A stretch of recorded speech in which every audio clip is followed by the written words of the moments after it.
Do we look ridiculous in these shirts in the water? Absolutely we do, but they are protecting us from the sun. And if we would have packed some of these shirts before we got here, we would have saved a bunch of money. Today, we're going to talk about 5 things that you absolutely have to bring with you when you come RVing in the Keys. And a few things that you need to leave at home.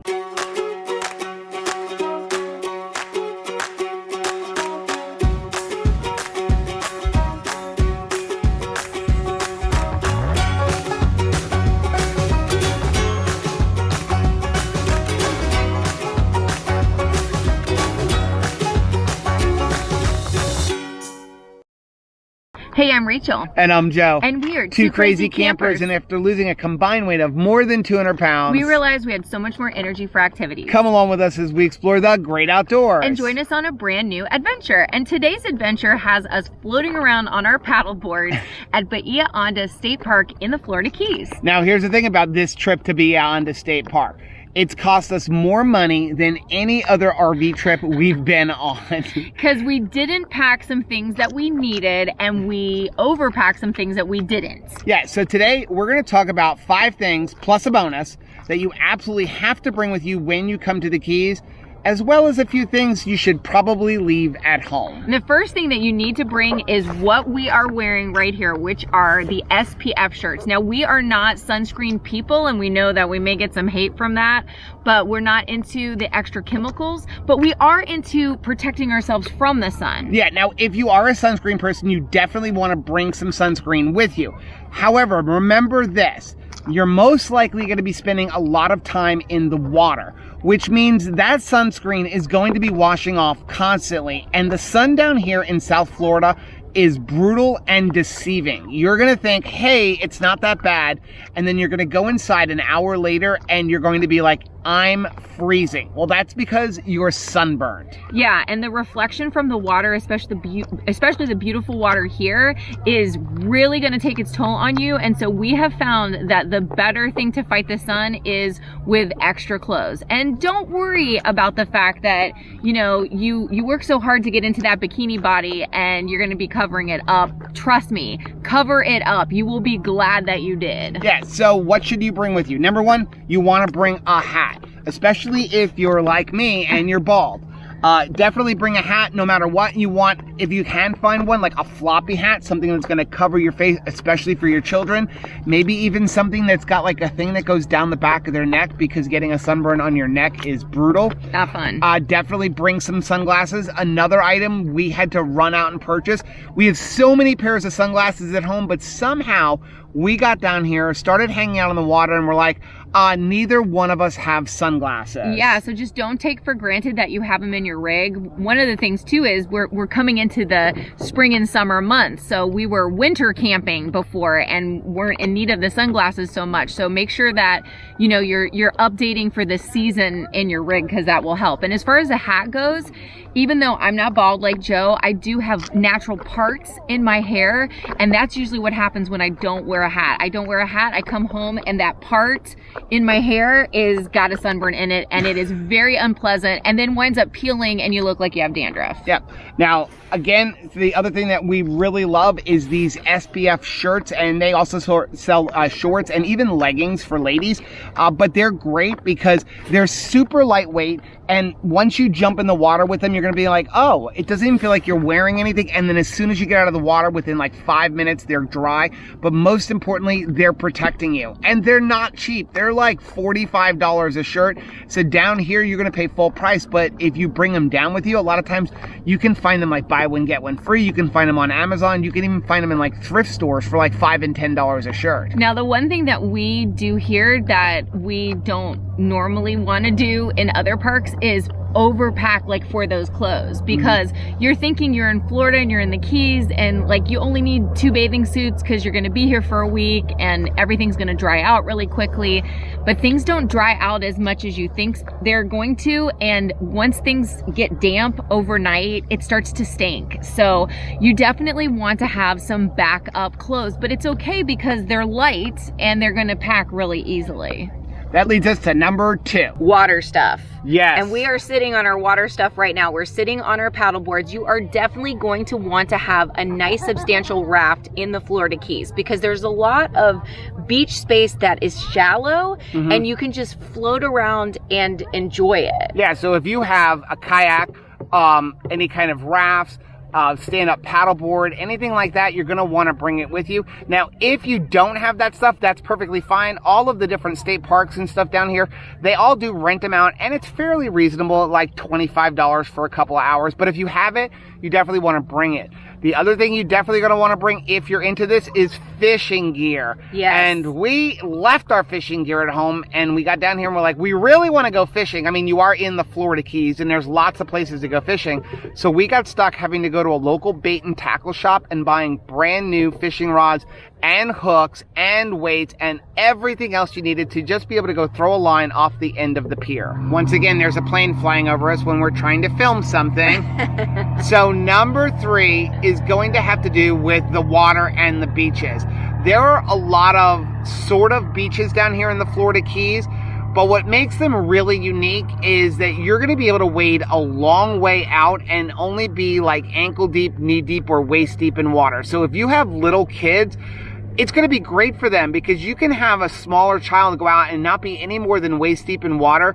And there's all kinds of things for them to explore. There's like mullet swimming around. There's little feeder fish swimming around. There's pieces of coral and everything. So something you're definitely going to want to bring with you is a bucket and some type of a dip net. Yeah, and you're also going to want a snorkel and a mask and good water shoes because the landscape of the sand changes, and if it gets too mushy, kids are not going to want to walk on that. So definitely use your raft, get them the mask and snorkel, let them be able to float out over the seaweed and the sand, and they're going to see all kinds of crabs and fish, and they're really going to enjoy that, and they're going to love trying to catch things. What I would leave behind is the sand toys because they just are not going to play with those as much as they're going to want to be exploring the water. And that means that you're going to bring all these sand toys and then have to clean them all up every single time and lug them around from the car or your campsite to the beach area, and it's just a pain. Yeah, and the other thing about the Florida Keys is these are not like long sandy beaches like you have in Hawaii. There's not like a whole lot of sand. It's not like you have, 40 feet from, where you enter in off of the stairs to the water. It's maybe 5 to 10 feet, so there's not a lot of places to kind of lay out your beach chair and soak up the sun. So there's not going to be a lot of places for them to make giant sand castles. So number 4 is bug spray. This is Florida. This is South Florida. And there are lots of mosquitoes. I mean, we're here in March and there's a few, but as you get into the summer, it could really be bad, especially when there's like no breeze happening. Yeah, and you're thinking, well, I'm by the ocean, so bugs are not going to be a concern. Bugs are always a concern. Always be prepared for bugs. Don't just pack the sunscreen and leave the bug spray. You are going to want to take the bug spray. Yeah, and there's a couple of different things we use. I'm going to leave links for them down below because we actually have one that you put on your skin and it lasts for about 10 hours. And again, it's something that you got to remember. If you're out on the water, not such a big deal. Like, it's going to wash off, but there's not a whole lot here on the water. But when you're back in your campsite, especially in the evening, that's where they all come out. The other thing is we get one that you can actually spray on your clothing, and it really just kind of repels them away, so you don't have to put so much on your skin. So number 5. You need a picnic basket, some food, and especially seafood. Okay, wait a second. So I get the food thing because we're in the Keys, and depending on which key you're on, there's not a whole lot of grocery stores. For example, we're here at Beyond State Park, and the closest grocery store is on the other side of the 7 Mile Bridge, which is going to be about 15 miles away to get to that Publix. So I understand that you definitely want to bring some food with you. But what's with the seafood? Whether you eat seafood on a regular basis or not, I don't. You get to the Florida Keys and you suddenly want seafood. You want lobster and you want crab and you want fish and you want shrimp and you want scallops all of a sudden. And it's going to be a premium price to But there's buy it restaurants here. Well, there's restaurants here, but like you're going to pay for it. It would be so much cheaper, and you wouldn't have to decide whether or not you get the lobster or the fish if you bring both of them yourself. Obviously, you can save some money in the budget for a special slice of key lime pie if that's what you'd like because you're in the Florida Keys, or you know, some of their conch soup. But for the bulk of things like grilled shrimp, right? I mean, I can grill shrimp at my own campsite and be able to save a bunch of money. Okay, so you've answered the seafood question, but what's with the picnic basket? Well, there are so many picnic tables in the Keys. Like, I think there are more picnic tables per capita here than any other state park that we've ever been to. That's true. And they all have waterfront views. So, right. You know, the one pull of a restaurant is that you get to dine with a waterfront view. Here in the Keys, every single picnic table has a waterfront view. So whether you want to look over deep marina water or you want to be on the beach, you can enjoy waterfront views, not just for one special meal where you're paying a premium price. You can enjoy it for every single meal. So those are 5 things that you absolutely have to bring with you when you come to the Keys, as well as a couple things you should leave at home. But we have a bonus, and this is a big one, and that is a waterproof camera, kind of like this GoPro that we're filming on right now.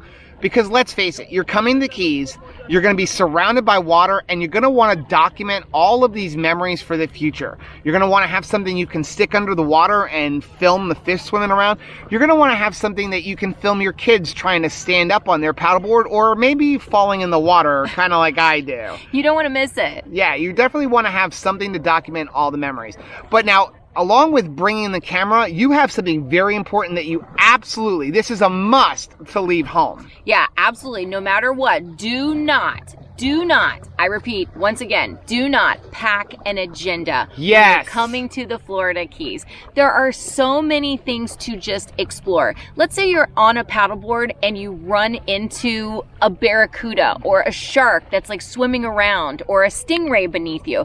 You don't want to say, well, I only budgeted 30 minutes for this part of my trip, and so I've got to leave this amazing thing that I'm seeing and go back in and so that I can hit the next thing on my agenda. Don't bring an agenda because you want to leave time to explore. Yeah, there are so many things to do.